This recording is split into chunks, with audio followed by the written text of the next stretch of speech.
সত্যজিৎ রায়ের জয় বাবা ফেলুনার থেকে পর্ব ২। নিরঞ্জনবাবুর ঘরে বসে আরও কিছুক্ষণ কথা বলে আমরা বেরিয়ে পড়লাম। ভদ্রলোক বললেন ওর হাতে কিছুটা সময় আছে, তারপর নাকি ব্যাংকে যেতে হবে।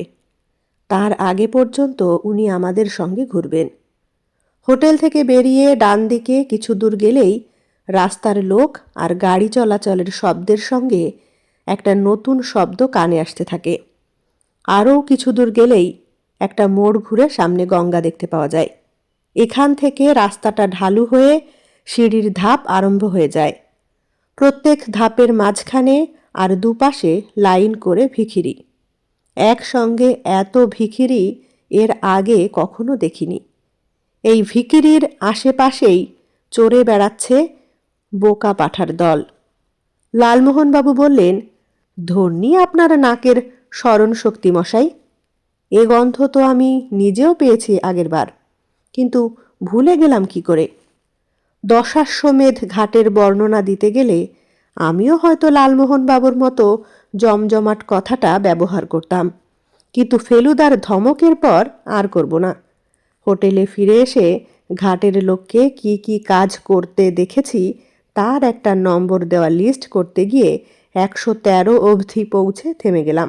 সেটা আবার ফেলুদা পড়ে বলল, দিব্যি হয়েছে, কেবল গোটা ৩০ বাদ পড়েছে। ঘাটের সিঁড়িতে দাঁড়িয়ে উত্তর দিকে চাইলে রেলের ব্রিজটা দেখা যায়, আর পূব দিকে নদীর ওপারে দেখা যায় রামনগর, যেখানে রাজা আছে, কেল্লা আছে, আর নদীর ধারে নাকি সন্ন্যাসীদের একটা আস্তানা আছে। দশাশ্বমেধের পাশেই উত্তরে হলো মান মন্দির ঘাট। ঘাটের উপরেই একটা বাড়ির ছাতে প্রায় ৪০০ বছর আগে রাজা জয়সিংহের তৈরি জ্যোতির্বিদ্যার যন্ত্রপাতি রয়েছে। দিল্লিরটার মতোই এটাও একটা ছোটোখাটো যন্তর মন্তর। ফেলুদা হয়তো সেটা দেখবার মতলবেই মান মন্দির ঘাটের সিঁড়ি দিয়ে উঠছিল। এমন সময় একটা ঘটনা ঘটল। এটা বলা দরকার যে এদিকটায় দশাশ্বমেধের স্নানের হট্টগোল প্রায় পৌঁছায় না বললেই চলে। আওয়াজের মধ্যে দূর থেকে ভেসে আসা লাউডস্পিকারে হিন্দি ফিল্মের গান, আর আমাদের থেকে বেশ কয়েক ধাপ নিচে দুজন লোকের কাপড় কাচার শব্দ। আমাদের ডান দিকে একটা বটগাছ, তাতে কতকগুলো বাদর বাদরামো করছে। গাছের উপর দিকের ডালপালা একটা হলদে বাড়ির ছাতের উপর নুয়ে পড়েছে। একটা চিৎকার শুনে আমাদের ৪ জনেরই দৃষ্টি ছাদটার দিকে চলে গেছে। একটি ছেলে ছাতের পাঁচিলের উপর উঠে দাঁড়িয়েছে।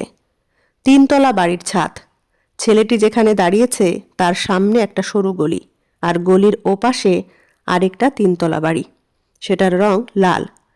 সেটার ছাতেও নিশ্চয়ই একজন কেউ আছে, যদিও তাকে দেখা যাচ্ছে না। তাকেই উদ্দেশ্য করে প্রথম ছেলেটি চেঁচাচ্ছে, শয়তান সিং! হাঁক দেবার মেজাজটা যেন সে একটা ফিল্মের হিরো। পাশ থেকে নিরঞ্জনবাবু ফিসফিস করে বললেন, ঘোষালদের বাড়ির ছেলে, দুর্দান্ত ডান পিটে। আমার তলপেটটা কেমন জানি করছে। ছেলেটি যদি একবার টাল হারায় তো ৪০-৫০ ফুট নিচে পাথরে বাঁধানো রাস্তায় পড়বে, আর লুকিয়ে কোনো লাভ নেই। আমি জানি তুমি কোথায় আছো। আবার চিৎকার করে উঠল ছেলেটি। ফেলুদাও টান হয়ে উপরের দিকে চেয়ে ঘটনাটা দেখছে। এবার লালমোহন বাবুর খসখসে চাপা গলা শোনা গেল, শয়তান সিং হচ্ছে অক্রূর নন্দীর লেখা ৫খানা বইয়ের ভিলেন মশাই, রহস্য রোমাঞ্চ সিরিজ। আমি আসছি তোমার কাছে। আবার চিৎকার এলো, তুমি আত্মসমর্পণের জন্য প্রস্তুত হও। ছেলেটি হঠাৎ পাঁচিল থেকে নেমে উধাও। ভাবছি এবার কি নাটক দেখব কে জানে। এমন সময় হঠাৎ দেখি একটা বাস হলদে বাড়ির পাঁচিলের উপর দিয়ে বেরিয়ে সামনের লাল বাড়ির ছাতের দিকে এগিয়ে গিয়ে ২ বাড়ির মাঝখানে একটা ব্রিজ তৈরি করলো।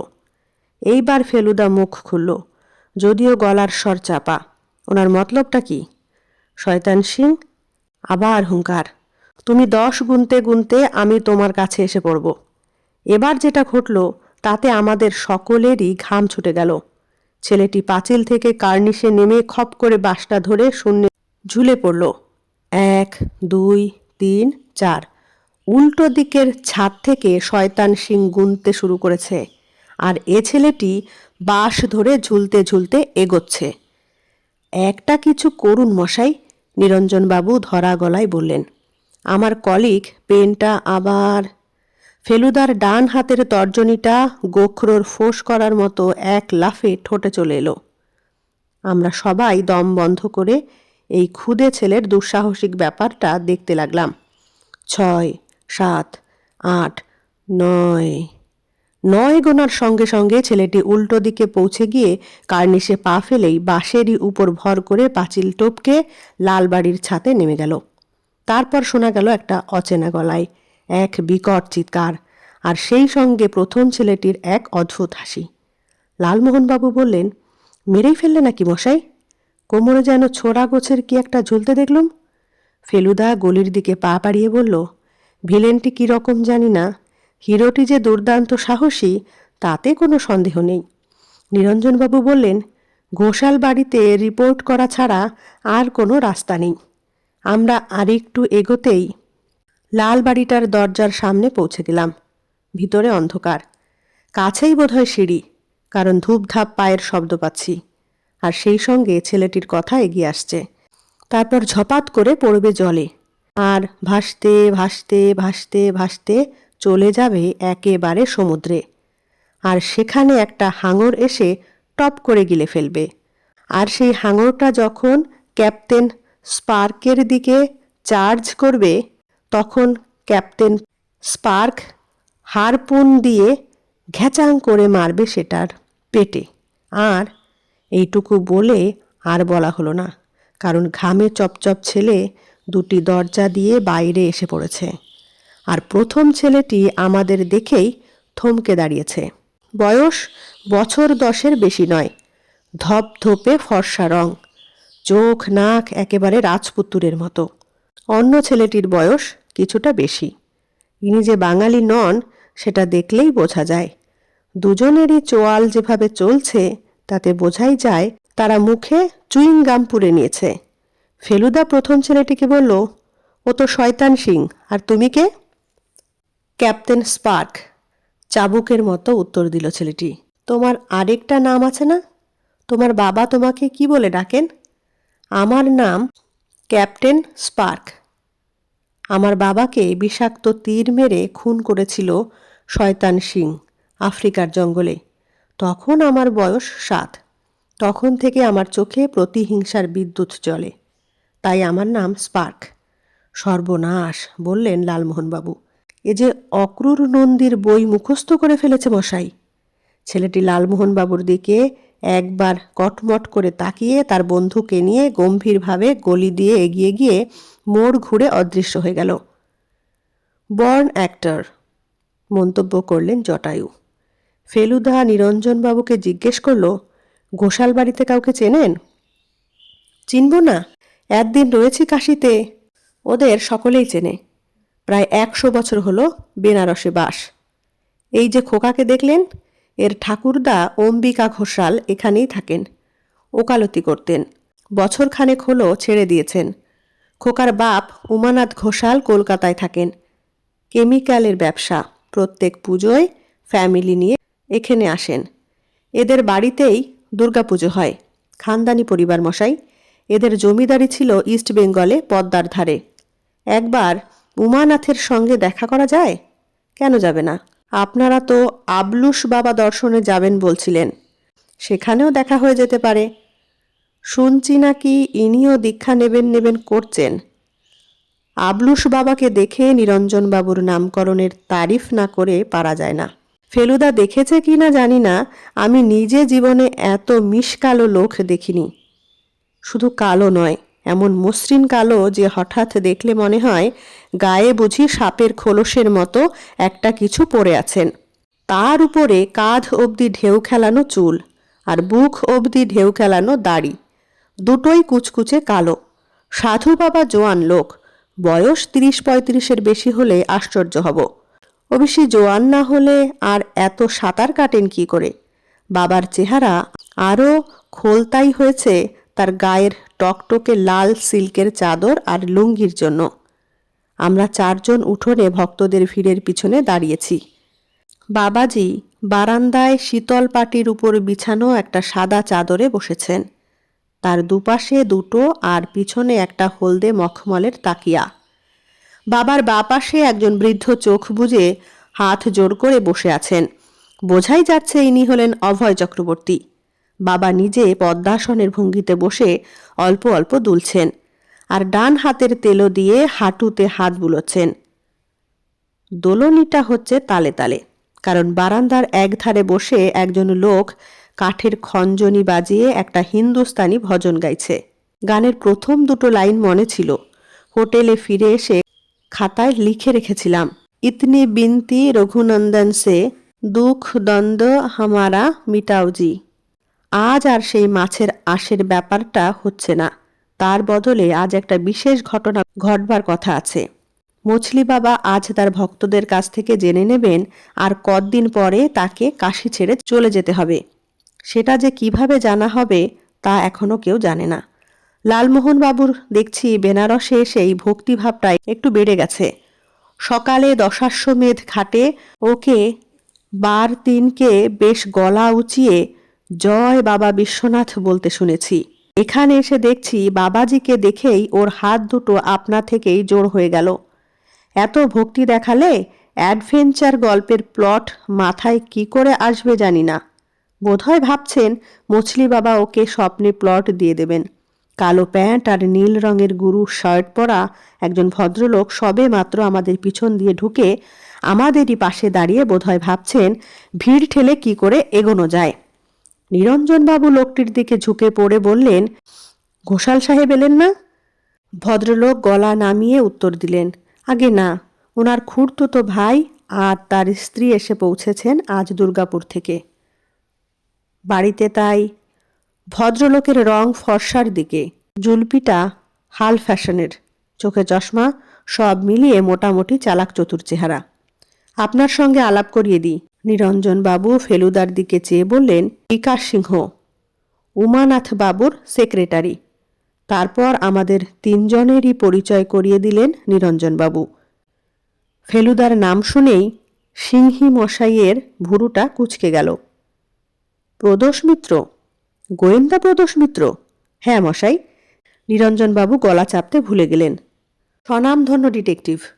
আর ইনিও অবশ্যই কম নন। নিরঞ্জনবাবু লালমোহনবাবুর দিকে দেখানো সত্ত্বেও সিংহ মশাইয়ের দৃষ্টি ফেলুদার দিকেই রয়ে গেল। ভদ্রলোক কি যেন বলতে চাইছেন। আপনি এখানে আছেন জানলে কোথায় উঠেছেন বলুন তো? আমারই হোটেলে মশাই। নিরঞ্জনবাবু এবার খেয়াল করে গলাটা নামিয়ে কথাটা বললেন। ঠিক আছে, মানে বিকাশবাবু এখনও আমতা আমতা করছেন। একবারটি বোধ হয় ঠিক আছে, কাল না হয় যোগাযোগ করব। ভদ্রলোক নমস্কার করে ভিড় ঠেলে এগিয়ে গেলেন। এক ব্রহ্ম, এক সূর্য, এক চন্দ্র। মছলি বাবা দুহাত তুলে চেঁচিয়ে উঠছেন। ভজন থেমে গেল। ভক্তরা সবাই থমকে গিয়ে সোজা হয়ে বসল। এতক্ষণ লক্ষ্য করিনি। এবার দেখলাম বাবার যেদিকে অভয়বাবু বসেছেন তার উল্টো দিকে আরেকটি ভদ্রলোক, বছর 40 বয়স, সামনে একটা নকশা করা থলি নিয়ে বসেছেন। থলির পাশে স্তূপ করে কালো কালো কি জানি রাখা রয়েছে। দু হাত, দু পা, দু চোখ, দু কান। বাবাজি আবার শুরু করলেন। এসব বলার কি মানে কিছুই বুঝতে পারছি না। অন্যেরা কেউ বুঝছে কি না তাও বুঝতে পারছি না। 3 কুল, 3 কাল, 4 দিক, 4 যুগ, পঞ্চভূত, পঞ্চ ইন্দ্রিয়, পঞ্চনদ, পঞ্চপাণ্ডব, 1, 2, 3, 4, 5। বাবাজি একটু থামলেন। থলিওয়ালা ভদ্রলোক তার দিকে হাঁ করে চেয়ে আছেন। ভক্তরাও সব চেয়ে আছে। লালমোহনবাবু আমার কানের কাছে ফিসফিস করে বললেন, থ্রিলিং। বাবাজি আবার শুরু করলেন। ছে রিপু, ছে ঋতু, সপ্তসুর, সপ্তসিন্ধু, অষ্টধাতু, অষ্টসিদ্ধি, নবরত্ন, নবগ্রহ, দশকর্ম, 10 মহাবিদ্যা, দশাবতার, দশাশ্বমেধ, 1 থেকে 10। এইটুকু বলে বাবাজি থলিওয়ালা ভদ্রলোকের দিকে ইশারা করলেন। ভদ্রলোক ফিসফিস করে বাবাজিকে কি যেন বলে দিলেন। তারপর ভক্তদের দিকে ফিরে অস্বাভাবিক রকম সরু গলায় বললেন, এবার আপনারা 1 থেকে 10-এর মধ্যে একটি সংখ্যা বেছে নিয়ে একে একে বাবাজির সামনে এসে এই থলির মধ্যে থেকে একটি কাগজের টুকরো নিয়ে তাতে এই কাঠ কয়লার সাহায্যে সংখ্যাটি লিখে আমার হাতে দিয়ে দেবেন। প্রথমে বাংলায় বলে আবার সেটা হিন্দি করে বললেন। ফেলুদা নিরঞ্জনবাবুর দিকে ঝুঁকে পড়ে বললেন, যে সংখ্যাটা সবচেয়ে বেশি বার পড়বে সেটাই কি বলে দেবে বাবা কদিন থাকবেন? হয়তো তাই। সেটা তো বলল না কিছু। যদি তাই হয় তাহলে বোধহয় বাবাজির 7 দিনের বেশি মেয়াদ নেই। আপনি লিখবেন নাকি? না মশাই, বাবা থাকছেন কি যাচ্ছেন সে নিয়ে তো আমাদের অত মাথা ব্যথা নেই। আমরা দেখতে এসেছি, দূর থেকে দেখে চলে যাব, ব্যাস। তবে একটা জিনিস জানার কৌতূহল হচ্ছে, এইসব ভক্তদের মধ্যে কিছু কিছু গণ্যমান্য লোকও আছেন তো, নাকি সবাই সাজানো ভক্ত? কি বলছেন মশাই? নিরঞ্জন বাবুর চোখ কপালে উঠে গেল। এরা সব বলতে পারেন একেবারে ক্রিম অফ কাশী। ওই দেখুন, সাদা চাদর গায়ে, মাথায় টাক, উনি হলেন শ্রুতিধর মহেশ বাচস্পতি, মহাপণ্ডিত, আজন্ম কাশীতে রয়েছেন। তারপর ওই দেখুন মৃত্যুঞ্জয় সেন কবিরাজ, দয়াশঙ্কর শুক্লা এলাহাবাদ ব্যাংকের এজেন্ট, যিনি বাবাজির পাশে থলি নিয়ে বসে আছেন তিনি হলেন অভয় চক্রবর্তীর ভাইপো, আলিগড় ইউনিভার্সিটিতে ইংরেজির প্রফেসর, উকিল, ব্যারিস্টার, ডাক্তার, প্রফেসর, হালুইকর, কিচ্ছু বাদ নেই মশাই। আর মহিলা কত আছেন সে তো দেখতেই পাচ্ছেন। আর ওই দেখুন নিরঞ্জন বাবু একজন সাদা পাঞ্জাবি আর সাদা বেনারসি টুপি পরা জাদরের লোকের দিকে দেখালেন। ওকে চেনেন? উনি হলেন মগনলাল মেঘরাজ। ওর মতো পয়সা আর দাপট কাশিতে আর কারুর নেই। বেনারসে যদি বাঘ থাকতো তো এখানকার বলদগুলোর সঙ্গে এক ঘাটে জল খেত ওর নামে। মগনলাল মেঘরাজ নামটা চেনা চেনা মনে হচ্ছে। নিরঞ্জন বাবু ফেলুদার দিকে আরও খানিকটা ঝুঁকে পড়লেন, আর সেই সঙ্গে আমিও। 2 বার পুলিশ রেড হয়ে গেছে ওর বাড়িতে, একবার কলকাতায় ওর বড়বাজারের গদিতে, একবার এখানে। চোরা কারবার, কালো টাকা, যা ভাবতে চান ভাবুন না। পুলিশ তো পায়নি কিছু, তাই না? পুলিশ তো সব ওর হাতের মুঠোয় মশাই। রেড তো নাম কাও আসতে। ভক্তের দল এখনও একজন একজন করে গিয়ে কাগজে নম্বর দিয়ে আসছে। দেখে মনে হয় বেশ কিছুক্ষণ সময় লাগবে। আমরা আরও মিনিট 5 দেখিয়ে বাইরে বেরিয়ে এলাম। গেটের কাছে পৌঁছতে না পৌঁছতে পিছন থেকে একটা ডাক শুনে ঘুরে দেখি যার সঙ্গে নিরঞ্জনবাবু আমাদের আলাপ করিয়ে দিলেন সেই মিস্টার সিংহ ব্যস্তভাবে আমাদের দিকে এগিয়ে আসছেন। আপনারা চললেন? ভদ্রলোক বিশেষ করে ফেলুদার দিকে তাকিয়ে এই প্রশ্নটা করলেন। উত্তরে ফেলুদা কিছু বলার আগেই ভদ্রলোক বললেন, ইয়ে, আপনাদের এখনই একটিবার আমাদের বাড়ি আসা সম্ভব হবে কি? মিস্টার ঘোষাল আপনার সঙ্গে একটু কথা বলতে পারলে খুশি হতেন। ফেলুদা হাতের ঘড়িটা দেখে নিয়ে বলল, আমাদের আর কি অসুবিধা বলুন? নিরঞ্জন বাবুকে অবশ্যই হয়তো হোটেলে ফিরে যেতে হবে। আপনারা 3 জনে ঘুরে আসুন। নিরঞ্জন বাবু বললেন, তবে বেশি রাত না করলে খাবারটা গরম গরম খেতে পারবেন। এইটে শুধু বলে রাখলাম, আজ আপনাদের জন্য ফাউল কারি করতে বলেছি। নমস্কার। কেমন লাগলো অবশ্যই কমেন্টে জানাবেন। ভালো লাগলে লাইক, কমেন্ট, শেয়ার করবেন। ধন্যবাদ।